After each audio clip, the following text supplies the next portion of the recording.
Hello, my name is Leo Weaver, and I'm here to do a review on Rosencrantz and Guildenstern, the movie. Originally, it is a play written by Tom Stoppard, and it details the two very unnoticeable and useless characters in William Shakespeare's very famous play, Hamlet. In terms of a film, I personally enjoyed it, but there were some glaring issues throughout the entire film. One of the most key ones is it's pretty clear that Tom Stoppard is a playwright, not a film director, because there were so many just odd shots and like lingering shots and set pieces that just felt unnatural and weird.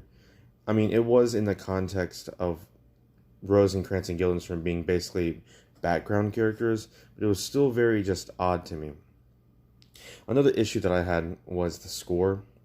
It was just kind of lacking. The only part that I really noticed was at the very end, whenever the dogs were howling, and that very impactful song came in at the moment that Rosencrantz and Guildenstern were hanging.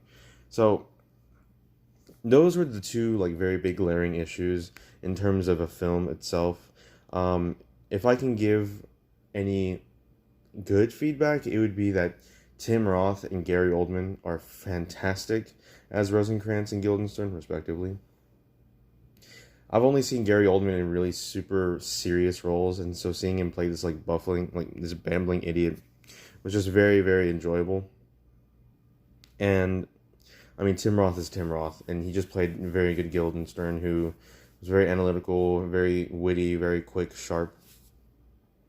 And so I like their performances overall.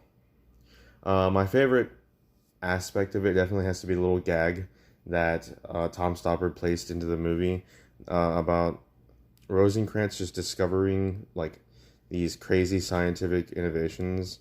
Like at one point, he like the Newton balls as well as an apple falling on his head. It was just very funny because he's portrayed as like this bumbling idiot. Um, in terms of the content itself, I think it tells a very good story and really puts into perspective absurdism and particularly existentialism, because throughout the entire play they're constantly asking, well, what's the point? Why don't they tell us anything? Why are we here? What are we doing? And in the end they just die for no good reason. Everybody else is dead. And so it's kind of interesting to see what two people who are meant to be off stage live like when they are off stage, per se. If I had to rate the movie itself, I would say it's a solid like 7 to 8 out of 10. The only thing holding it back is the cinematography and like the lack of creative shots, as well as a kind of weak score.